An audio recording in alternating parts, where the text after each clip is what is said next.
Okay, thanks. Good evening, everybody. I'm Helen Hutchison of the League of Women Voters of Oakland. On behalf of the League, as well as the National Coalition of Black Women Oakland Bay Area Chapter, the Martin Luther King Jr. Freedom Center, and the Women's March Oakland, I want to welcome you all here to tonight's forum for the candidates for Congress, Congressional District 13. I'd like to remind everybody that the candidates and the sponsoring organizations have agreed to participate under the guidelines set forth in the forum, and they're here in the room. I'm going to ask that you turn your phones to silent. We are videotaping tonight, and the session will be available for the broader community to access. You can find the links at the League's website, lwvoakland.org, or through votersedge.org. And you're welcome to live tweet if you want to. We have two candidates for Member of Congress representing the 13th Congressional District. They are Laura Wells and Barbara Lee. Each candidate will have 1.5 minutes for an opening statement. After that, they will answer 3 questions from the youth leaders from the Martin Luther King Jr. Freedom Center, and then questions from you, the audience, and then have 1 minute 1 minute to answer each of the questions and 1 minute closing statement. So let's get started now with our opening statements, and we'll start with Ms. Wells. You need to push the button, thank you, to make it go on. Okay? There, now we can hear you. Yes, thanks. Well, I would like to open with 3 things. Not working? Hello? Okay. I would like to open with 3 things. One is that I'm grateful. I'm grateful to the League of Women Voters and the National Coalition of 100 Black Women, Martin Luther King Jr. Freedom Center, and Women's March Oakland. Your inclusive forum is so important with all the candidates to our democracy. Now, what I'd like to do is talk about 2 other things, and one is follow the money, and the other is there are solutions. So second, the corporate money corrupts democracy, and Greens never take it.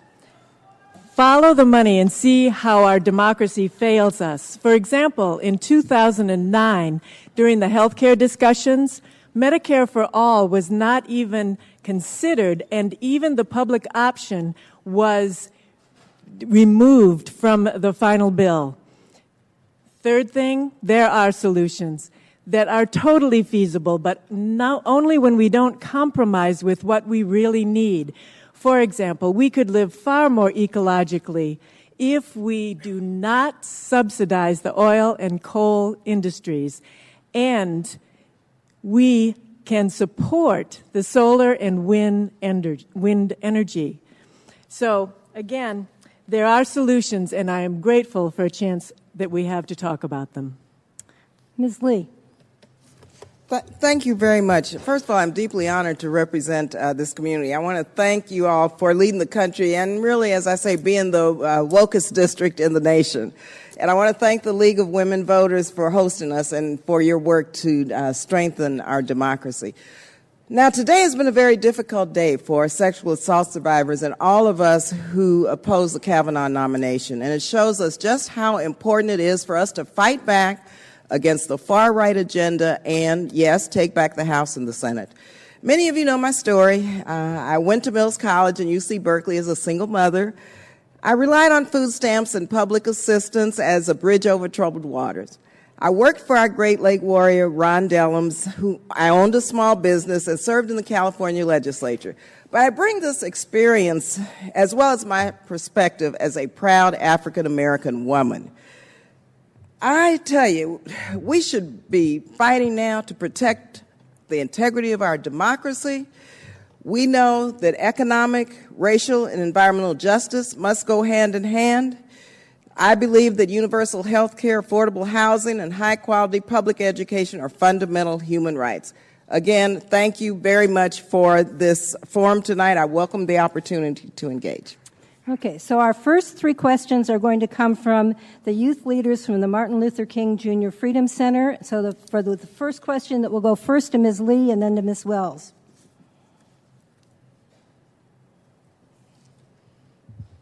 Once again, my name is Shar, and I'm from the Martin Luther King Jr. Freedom Center. We want to say thank you to our sponsors for helping make this event happen. Living in our congressional district, many of us are exposed to high levels of violence. This occurs through domestic violence, street violence, bullying, shootings, and many other forms. What can you do in Congress to help us, the people, decrease the violence in our communities today?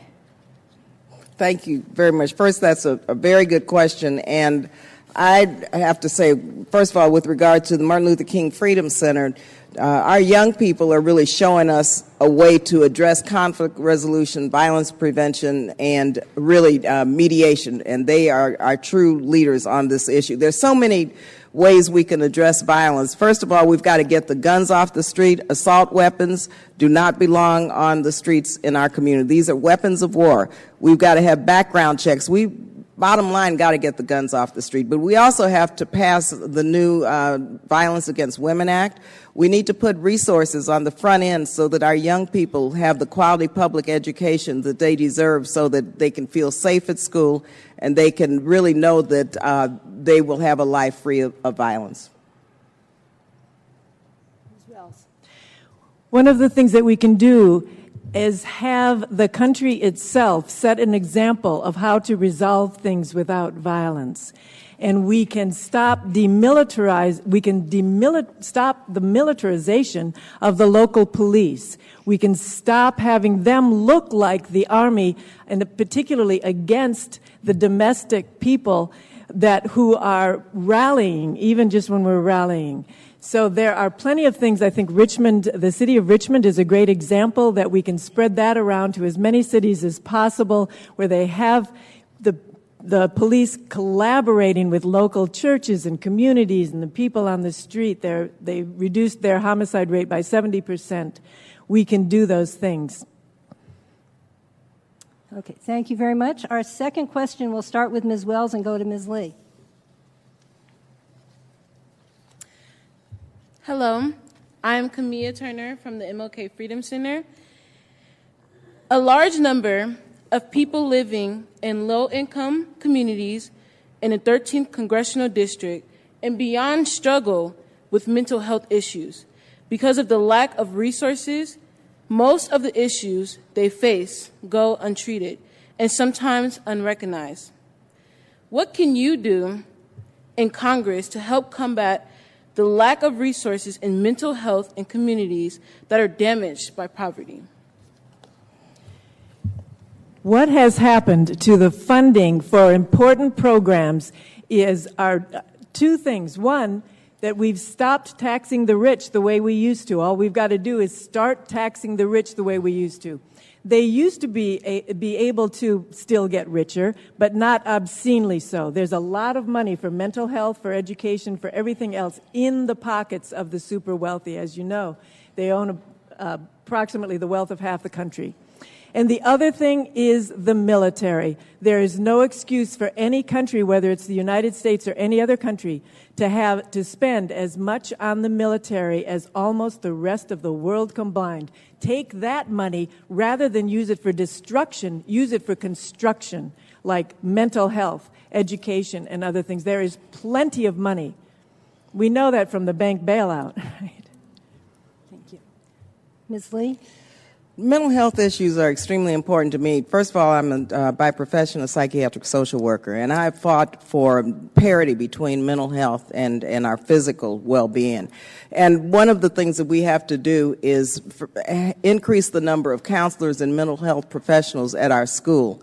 And I have legislation that I've been working on to do just that. Secondly, it's extremely important to move forward with a healthcare system that requires mental health services to be covered, such as, and I do support single payer, Medicare for all. We have to have a universal, accessible healthcare system that really has resources for mental health as well as every other health issue that our young people especially are faced with.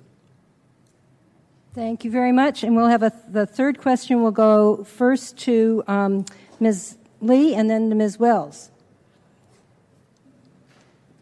Hi, my name is Randy Lauderdale, and I am with the Martin Luther King Jr. Freedom Center. Many LGBT youth are still struggling with being accepted and feeling safe in their communities. They often look to local organizations to provide them with a safe space to be their true, honest selves. What actions will you take to ensure that our LGBT youth are able to have access to spaces that are safe and accepting to them? Thank you. Thank you very much for that question. And one thing I want to just mention that's going on right now as we speak, I serve on the Appropriations Committee, the subcommittee on Labor, Health, and Human Services. And under Betsy DeVos, the Secretary of Education, she is trying to take all of the civil rights offices and protections away from our LGBT youth in our public schools. And so we have to really make sure that those protections are there in schools. Secondly, it's important, I think, for those of us who are elected to, and for community grassroots organizations to educate the public with regard to the fact that LGBTQ youth, they deserve equal treatment, equal access, and should not be discriminated against. And we should put resources into those organizations that are making sure that LGBTQ kids have the same opportunities and are not discriminated against and go on and live their lives the way they so deserve without fear of bullying or harassment. Thank you. Ms. Wells? One of the things that's happened in the schools is that there are more police in the schools sometimes now than social workers, and we need to have more counselors, restorative justice, all of those things. And what do they take? Money. They say you can't throw money at a problem. That is absolutely false. With better funded schools like California used to have, we would be in much better shape to be able to deal with the problems that come up with all kids. The divide and conquer thing would no longer work if we had adequately funded schools and the teachers were paid well and wanted to stay and had smaller classrooms. And Prop 13 is coming up in 2020. There's going to be a ballot measure an initiative to fix Prop 13, and please vote for that. So thank you both. So now we move to questions from the audience, and I'm going to start with this one, going first to Ms. Wells. How would you address the ongoing endless wars, and what have you done to advance peace? One of the things I think we immediately need to do is stop targeting, we talked about police earlier, stop targeting people who are in rallies and marches and organizing for peace. What we need are strong social movements. We don't need people to be afraid to go to the streets. Two things really happen in order to make big changes. Electorally, we need to have public officials that are not funded by corporations and billionaires, and we need to have people protesting and rallying, for what we want and against what we don't want. So that's one of the things that's extremely important. Thank you. Ms. Lee? Well, some of you know that I voted against the authorization to use military force in 2001. It was a blank check. It was 60 words, and it set the stage for perpetual war. Since then, I've been trying to repeal that. Then it was only myself, and it was a very difficult vote, but it was the right vote. But I have to tell you, now the rest of the country is there, and until we repeal that 2001 authorization, we're going to see the continuation of perpetual wars. It's been used, that 60-word resolution, 41 times in 17 or 18 countries, Yemen, Somalia, for drone attacks, for domestic spying, you name it. And so we have to have a movement that is robust and that will insist that we repeal that. Congress must do its job because it's been missing in action. Thank you. This next question goes first to Ms. Lee and then to Ms. Wells.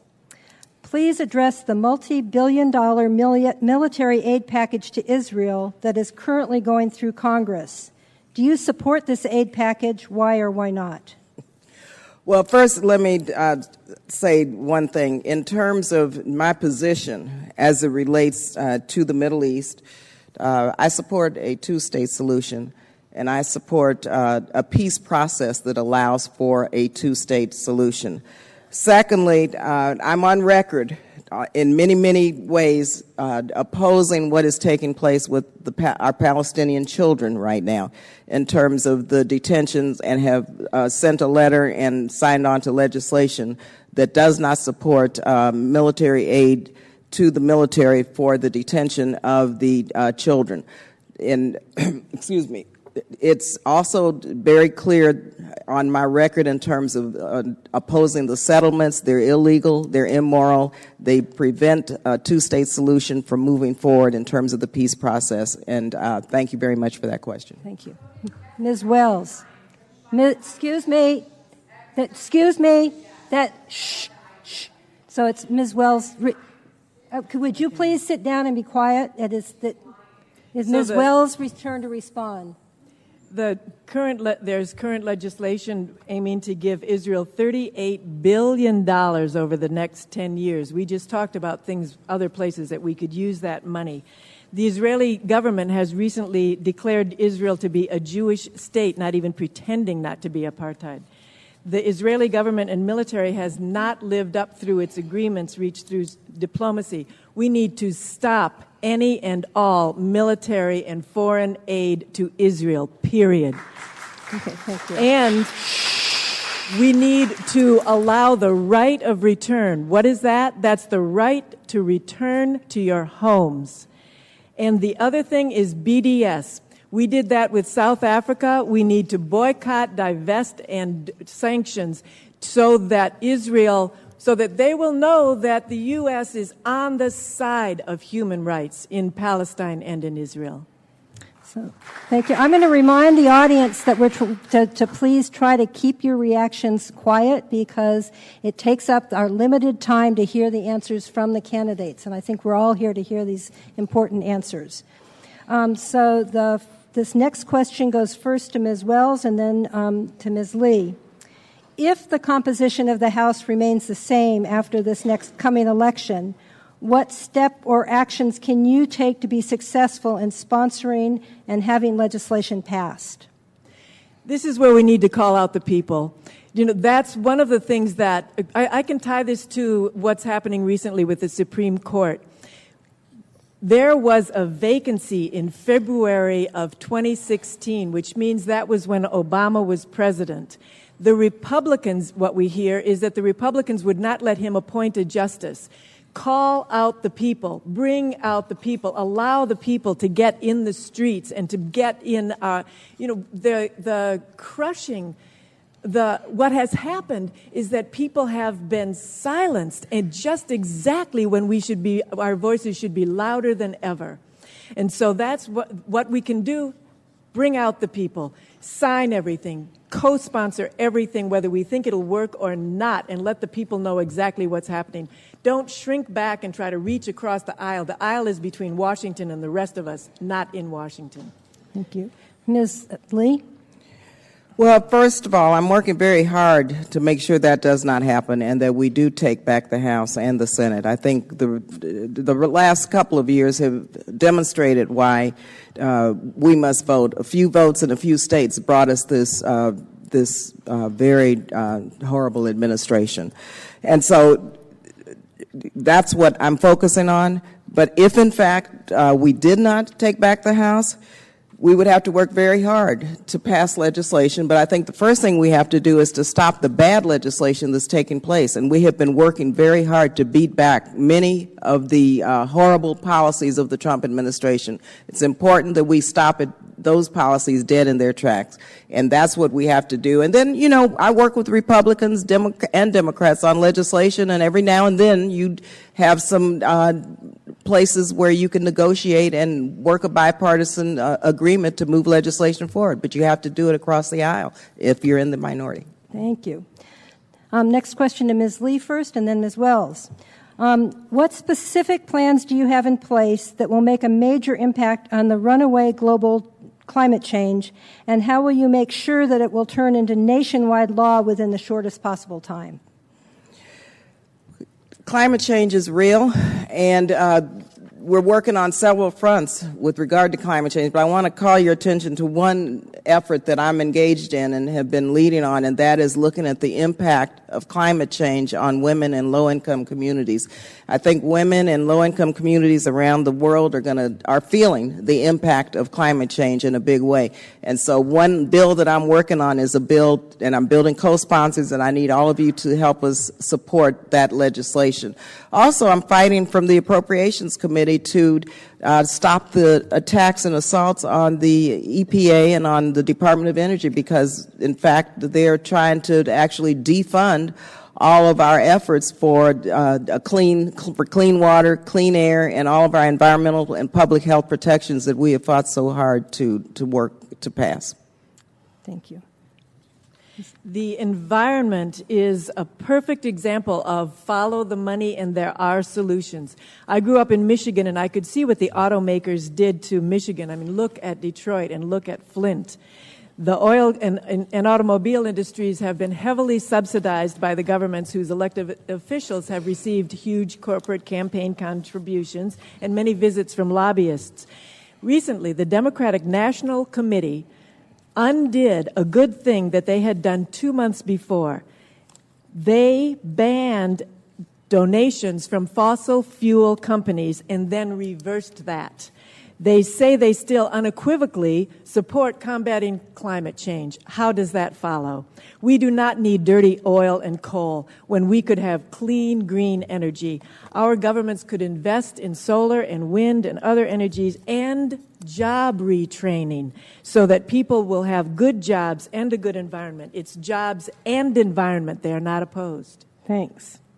Next question first to Ms. Wells. News reports indicate that the new trade agreement with Canada and Mexico has actually potentially made some improvements on NAFTA. How would you grade the new agreement, and what elements do you like and what do you dislike? NAFTA is a horrible trade policy, and the changes that have been made are not enough. What we need is fair trade. What happened in Mexico was that people used to have subsistence farming, which meant they could subsist, fall in love, get married, have children. But what happened with NAFTA was it came in and then corporate agriculture bought those farms and flooded the market with corn that the local farmers couldn't even compete with. And then they try to do whatever they can, come to the U.S. or whatever. The trade agreements need to start over and have it be fair trade so that people are paid fairly for what they produce. That's very different from free trade. Free trade is free to the corporations. Thanks. Ms. Lee? Sure. First, let's go back to this tax bill as it relates to trade. The tax scam that was pushed by the Republicans and Donald Trump incentivized the outsourcing of jobs, countless American jobs, to other countries. And they were also at the same time negotiating a trade agreement that would only further increase the flow of jobs offshore. And that is what is taking place. NAFTA initially and still was not a good deal for the American people, and this new U.S. Mexico-Canada deal doesn't look like it will be any better. Worker protections, environmental protections, the cost of prescription generic drugs, none of these issues have been addressed in this new deal, and so I do not support it. Thanks. So this next question goes first to Ms. Lee. What are 3 ways that residents of this district can best have their needs and concerns addressed at a national level? It's very important that residents, and I pride myself in listening to my constituents, calling, emailing, giving me your ideas through our town meetings, because my agenda is your agenda. And I'll give you one example. Years ago, I held a town meeting in Berkeley, and a constituent came to me and told me that he had a benign brain tumor and that there was not a national registry for, and this is just an example of how constituents really help and influence what I do, and told me we needed to include benign brain tumors in the national registry. Well, I introduced legislation. We got that legislation, and actually George Bush signed it into law, and we have saved many, many lives because of one constituent in my district who advised me on what to do and how to do it with the brain registry. Thank you. Ms. Wells? Well, I wanted to add a little postscript to the NAFTA.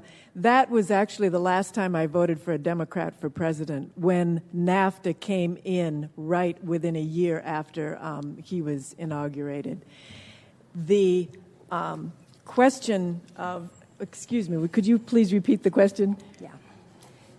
It was about how can people in the Okay, district best get their needs addressed. Thank you. I think that contacting our representatives is extremely important, and then, as I said before, we need to have the ability to gather together and to make our voices heard.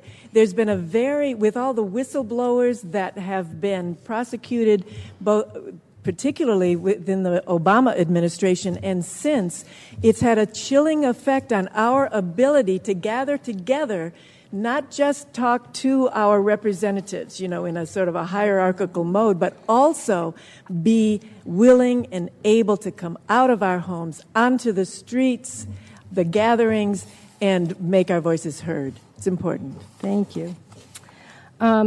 So this, Ms. Lee, did you answer that one? Did I? I did both. Okay.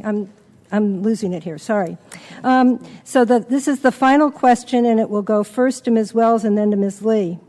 What actions can the House take to stop voter suppression in so many states? Oh my goodness! There have been so many electoral reforms that could be pushed. For one thing, why is it that it's been 240 years and we still have the Electoral College? If we did not have the Electoral College, neither Bush in 2000 nor Trump in 2016 would have been elected. That would have been gone. More people would vote if there wasn't the Electoral College, where your vote barely matters for president.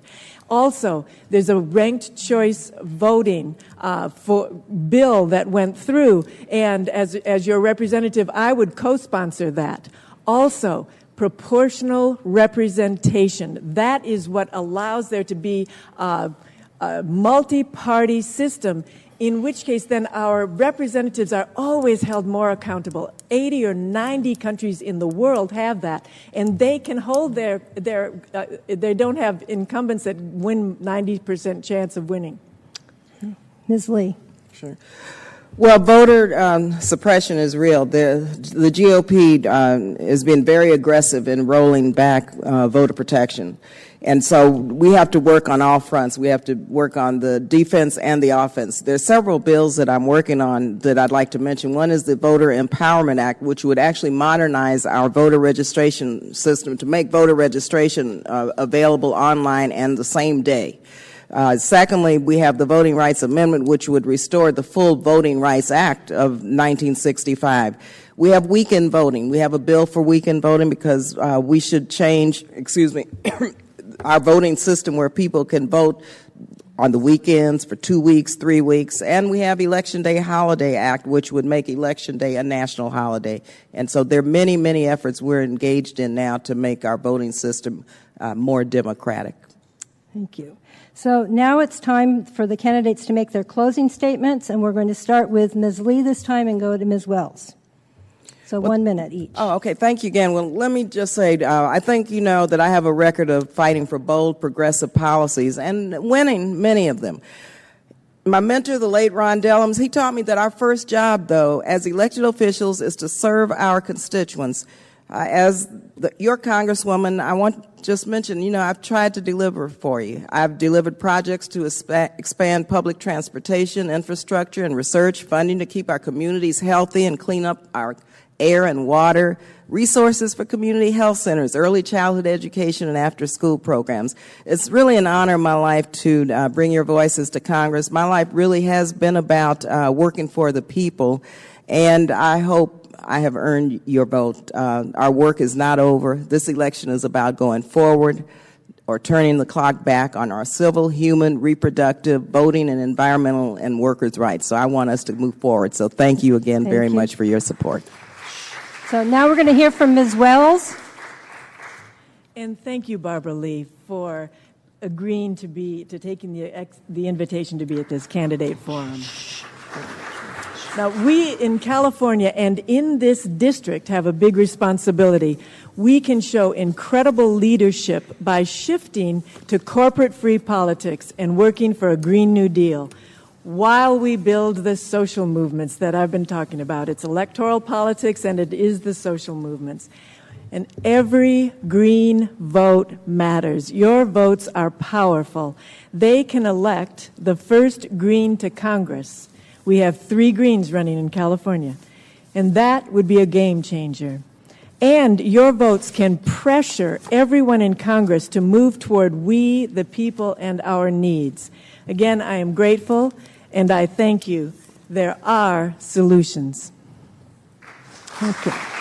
So, thanks to the candidates for their participation this evening, and I want to thank the audience for being attentive and sending in great questions. For more information about upcoming forums, the candidates, and what's on your ballot, please check at lwokoakland.org or votersedge.org.